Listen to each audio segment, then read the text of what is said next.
নমস্কার। আজ আমি আলোচনা করছি আমাদের দাঁত ব্রাশ করার ক্ষেত্রে কোন টুথপেস্ট ভালো, অর্থাৎ সাধারণ টুথপেস্ট না মেডিকেটেড টুথপেস্ট। এক্ষেত্রে আমি বলবো সাধারণ টুথপেস্টই ভালো, কারণ এর মাইল্ড ডিটারজেন্ট পাওয়ার, যেটা পরিষ্কার করার ক্ষমতা, দাঁত মাড়ি মুখঘর পরিষ্কার করে এবং মাইল্ড অ্যাব্রেসিভ নেচার। এটা দাঁত এবং মাড়িতে যে স্লিপারি একটা পিচ্ছিল পদার্থ তৈরি হয়, যেটাকে মেডিকেল ভাষায় বলে প্ল্যাক, সেটা পরিষ্কার করে। এইভাবে পরিষ্কার পরিচ্ছন্নতার মাধ্যমে দাঁত এবং মুখগহ্বরকে রোগমুক্ত রাখে। অপরদিকে মেডিকেটেড টুথপেস্ট, এর কাজ কি না, একটা সাময়িক প্রলেপ সৃষ্টি করে, সংবেদনশীলতা অর্থাৎ শীর্ষানি সমস্যাটাকে কমায়। এর ডিটারজেন্ট পাওয়ার কম, অর্থাৎ পরিষ্কার করার ক্ষমতা কম, ফলে মাড়ির রোগ হয়, মুখে দুর্গন্ধ হতে পারে, দাঁত পচন বা ক্যারিজ এর সমস্যা বাড়িয়ে দিতে পারে।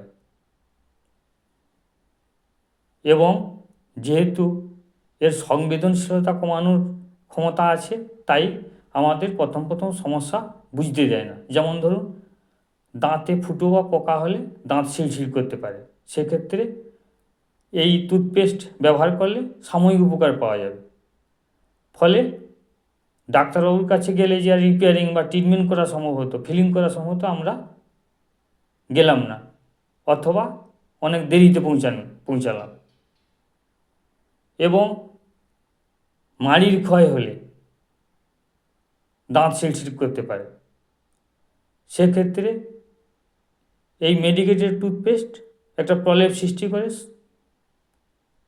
কিছু সময়ের জন্য, সেটা আমাদের কিছুটা রিলিফ দিল।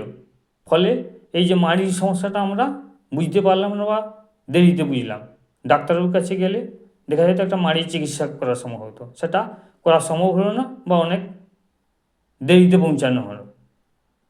আমরা কোন ক্ষেত্রে মেডিকেটেড টুথপেস্ট পেশেন্টকে ব্যবহার করতে পরামর্শ দেয়? যে ক্ষেত্রে অজ্ঞানতা বা অসচেতনতার ফলে দাঁত অনেকটাই খারাপ করে ফেলছেন, সেক্ষেত্রে তাদের সাময়িক রিলিফ দেওয়ার জন্য এই টুথপেস্টটা ব্যবহার করতে আমরা পরামর্শ দিই।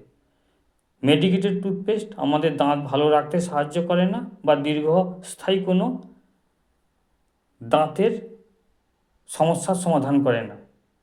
এ কেবলমাত্র কিছু সময়ের জন্য একটা প্রলেপ সৃষ্টি করে আমাদের সমস্যাটা বুঝতে দেয় না।